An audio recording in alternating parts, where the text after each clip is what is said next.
welcome back to my channel, or welcome if you are new. My name is Veronica, and today's video is a what's for dinner video, so I hope it can give you some meal inspiration. It's also a collab with my very good friend Sammi from Managin The May. I will link her channel and her video below in my description box, so make sure that you go check that out. I absolutely love her channel. She shares grocery hauls and what's for dinner videos as well. So make sure that you go over there and tell her that I sent you. If you are here from Sammi's channel, welcome. I am very happy to have you here, and I hope you decide to stick around. But anyway, let's get to cooking.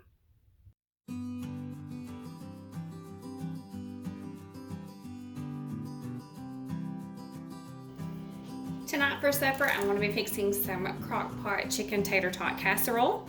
I have lined my Crockpot with the Crockpot liner for easy cleanup, and I'm just going to spray the liner with some non-stick spray. And I have a 32-ounce bag of the frozen tater tots, and I'm just going to put half of these tater tots in the Crockpot.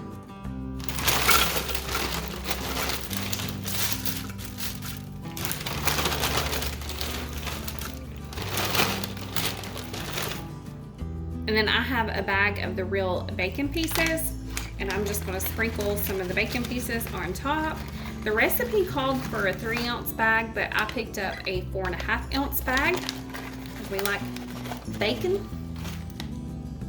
And I have a 8-ounce bag or 2 cups of mild cheddar finely shredded cheese, and I'm just going to put about a third of the bag on top of that.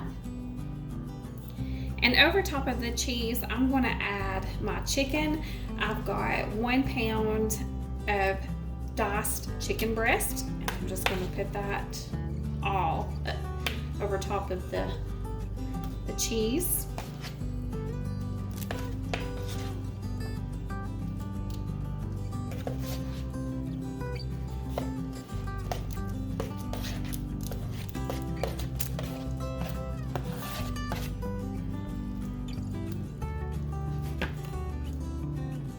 And then I'm going to sprinkle a little bit of salt and pepper over top of the chicken just to flavor the chicken a little bit. And then I'm going to sprinkle about another third of the bacon pieces over top of the chicken. And then another third of the shredded cheese.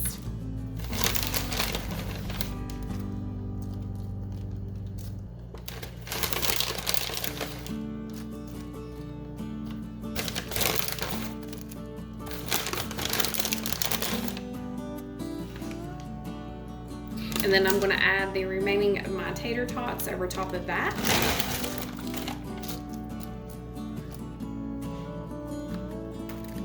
And then I'm going to sprinkle on the rest of my cheese.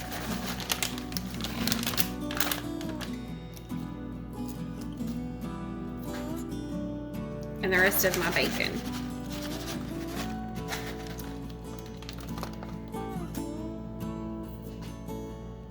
And then I'm going to pour 3/4 of a cup over top of all of this.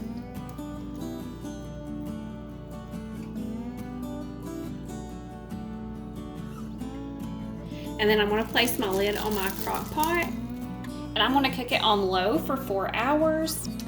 And then I'm going to check the temperature of the chicken to make sure it has reached 165 degrees. And if it has not reached 165 degrees, then I will cook it for another couple of hours just until that chicken is fully cooked. So this is what it looks like after it's been cooking on low for 4 hours. I just checked the chicken and the temperature has reached 165 degrees, so it's done.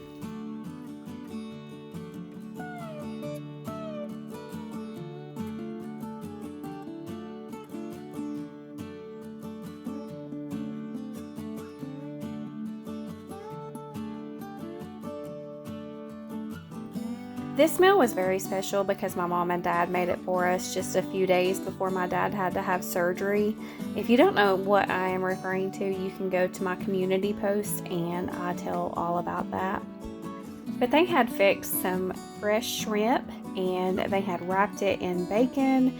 But the first thing that my dad done was, of course, take the shells off of the shrimp And then like right now, he is just deveining the shrimp, and he just took a knife and cut through the back, and as you can see there, the vein, and you can just slide that out. And then my mom took some bacon and she cut the bacon into 3 different sections, and then she added some horseradish in between the slit on the back of the shrimp, and then wrapped each piece with bacon and secured the bacon with a toothpick, and then placed every single piece in a baking dish. After all of the shrimp was added to the baking dish, my mom then placed it in the oven on 425 degrees and cooked it for 15 minutes. And for our side, she fixed some macaroni and cheese and our favorite Members Mark barbecue baked beans.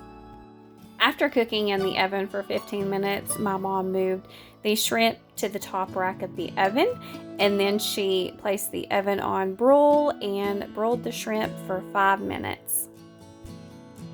While the shrimp was still in the oven, she took a large cookie sheet and she took some Sweet Baby Ray's barbecue sauce and squirted it all over the top of the cookie sheet pan. And then she just took a brush and just kind of brushed that barbecue sauce on. And then whenever she got done with that, she took some mustard and just squirted little drops of mustard over top of the barbecue sauce. And then whenever the shrimp come out of the oven, she just placed all of the shrimp on top of the cookie sheet. And that way, if you wanted to have the barbecue sauce and mustard as like a little dip, you could dip some of that off of there. And here is all of the bacon wrapped shrimp added to the cookie sheet. And here is my mom's plate.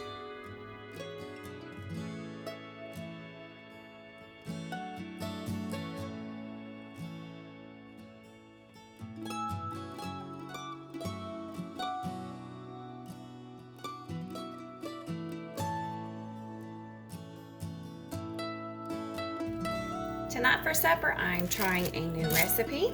It's slow cooker brown sugar garlic chicken.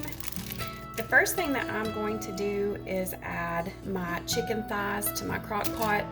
I'm feeding 6 people, so I'm going to try to double the original recipe as long as I have enough room in my crock pot.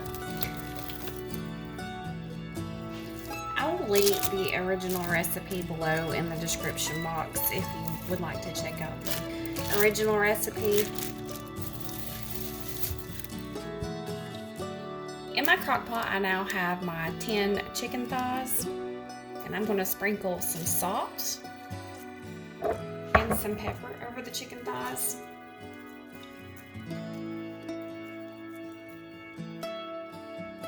And then I'm going to add in about 4 tablespoons of minced garlic.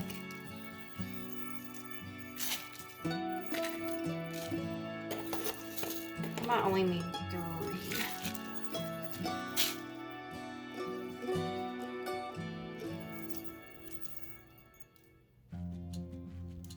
And then I'm just going to kind of slightly mix that up to where there's garlic on the bottom of the chicken as well. And the salt and pepper.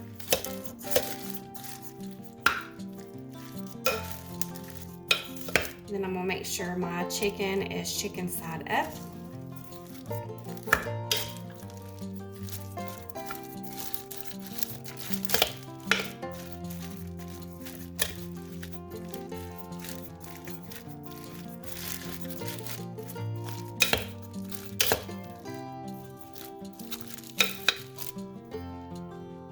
And then over top of that, I'm going to sprinkle over 2/3 of a cup of brown sugar.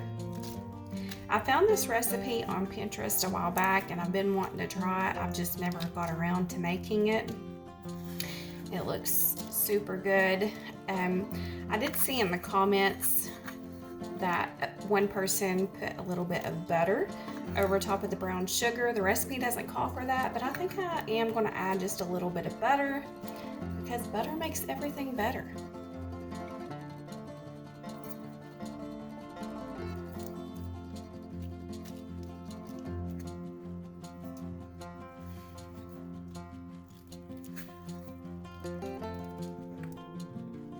I'm going to use my Country Crock plant butter and just cut off a couple of pieces and lay it over the top, and that way whenever it heats up, the butter will melt down into that. And then I'll put my lid on the top of my crock pot. And then it says to cook on low for 8 hours or on high for 4 hours. I'm going to cook it on low for 7 hours, and then I'm going to check the temperature of the chicken. I want the temperature to be 165 degrees, and that way I know my chicken is done. But I also don't want it overdone, so I'm going to check it at 7 hours, and then if it needs that other hour, I will continue cooking it for another hour. To go with our chicken, I'm going to fix some of these Sister Schubert yeast rolls, some green beans, and I'm also going to fix some of this Ben's Original Ready rice. We've never tried this rice before. I've heard it's really good, and I'm just going to fix it according to the package directions. My chicken has been cooking on low for 7 hours. I just checked the temperature. It has reached 165 degrees, so my chicken is now done. And here is my plate.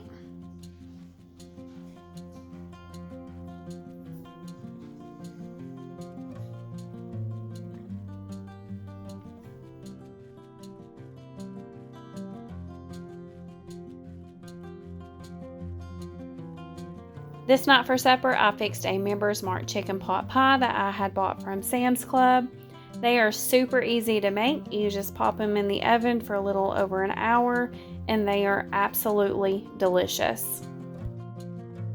And here it is in my bowl.